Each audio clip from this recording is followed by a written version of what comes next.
Olá, meus amigos, olá, minhas amigas, companheiros e companheiras aqui do canal Sem Censura.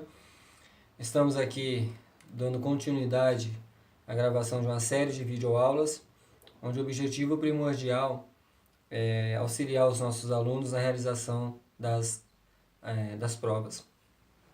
Hoje nós vamos falar sobre imperialismo. O imperialismo ela possui algumas características importantes. E a definição ela é fundamental para se entender o processo de formação de impérios, e essa formação de impérios culminou em conflitos sangrentos, como por exemplo a Primeira Guerra Mundial. E qual a definição mais precisa que nós podemos adotar com relação ao imperialismo? É uma política de ocupação territorial e econômica praticada pelos principais países, pelas potências ocidentais, principalmente no século XIX. E uma das características importantes desse imperialismo é o que nós chamamos de monopolismo, onde um grupo restrito de grandes empresas acabam dominando sozinhas o mercado, né? Então o monopólio ele é fundamental para se entender essa concentração de renda que existe hoje. Pequenos grupos conseguem controlar de uma maneira totalmente absoluta as relações comerciais, as transações econômicas, tudo fica monopolizado, ou seja, tudo fica nas mãos de pequenas empresas. E alguns pontos devem ser ressaltados, como por exemplo a questão do fornecimento estável e também barato de matéria-prima, ou seja, quando os países europeus foram até a África buscar matérias-primas, eles não fariam isso se não tivessem lucros exorbitantes.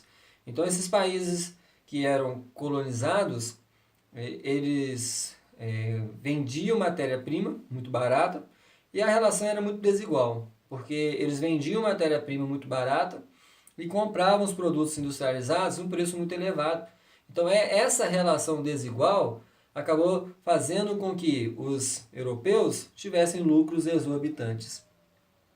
E também o mercado dos consumidores para o escoamento da produção. Ou seja, quando a Inglaterra promoveu a sua Revolução Industrial, precisava-se também de um mercado que pudesse absorver todas aquelas mercadorias. Então eles foram até a África, também agiram aqui na América Latina, no sentido de encontrar um mercado que possibilitasse todo o escoamento daquelas mercadorias e, consequentemente, aumentar a margem de lucro dos europeus. E um ponto fundamental é que esses países europeus adotaram medidas protecionistas. O que significa isso? Significa a elevação de taxas alfandegárias e restrições às importações. Ou seja, a finalidade por trás disso é manter a balança comercial favorável. Ao aumentar o valor das taxas alfandegárias, isso criava e cria até hoje barreiras que são colocadas na importação de produtos, né? E tudo isso é feito para proteger o mercado nacional, né?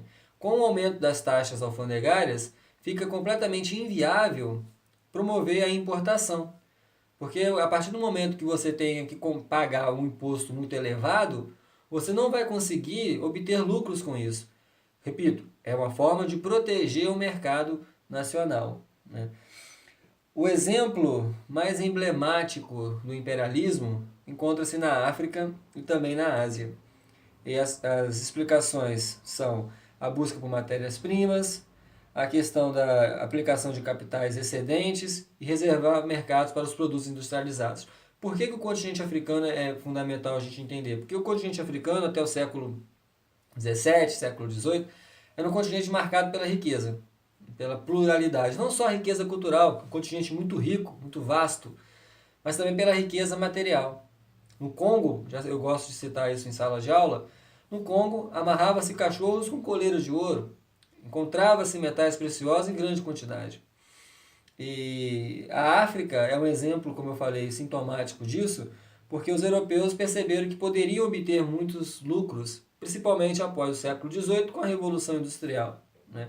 onde eles conseguiriam obter matérias-primas muito mais baratas, conseguiriam um mercado consumidor estável para suas mercadorias e aqueles produtos que passavam pelo processo de industrialização seriam vendidos no continente africano.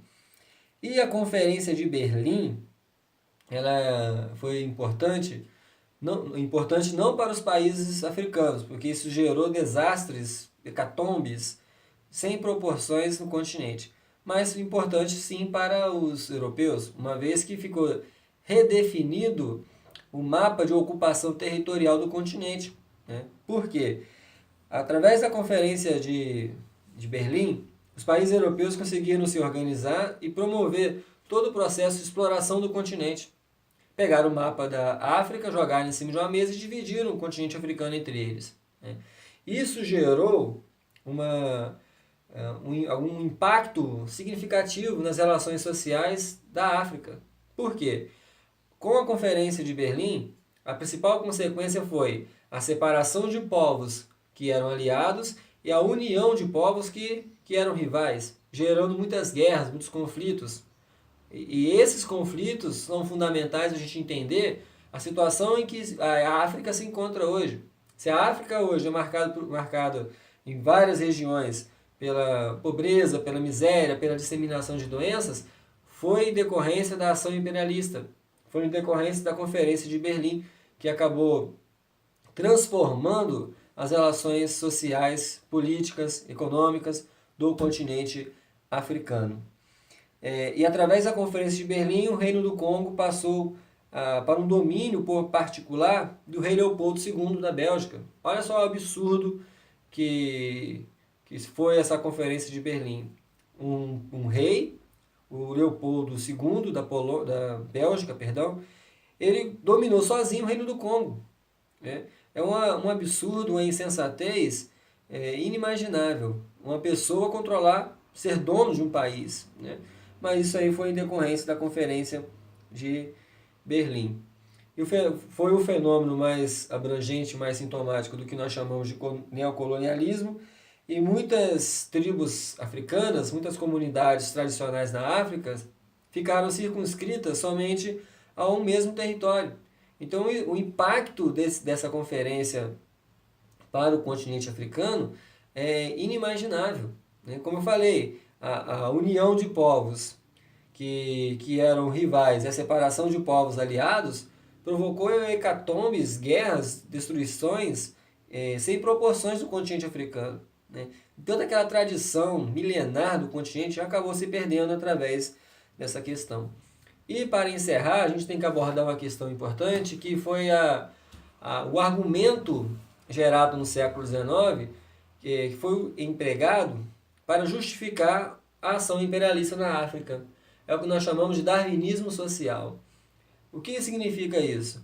No darwinismo social fica evidente todo o preconceito e o racismo no século XIX. Eles afirmavam que o branco europeu ele tinha a missão de civilizar o mundo africano. Ou seja, eles eram os portadores do progresso, eles eram os portadores da cultura, e a missão do homem branco era levar esse progresso e essa civilização ao negro africano. Então isso evidencia todo o preconceito que existia por trás da ação imperialista.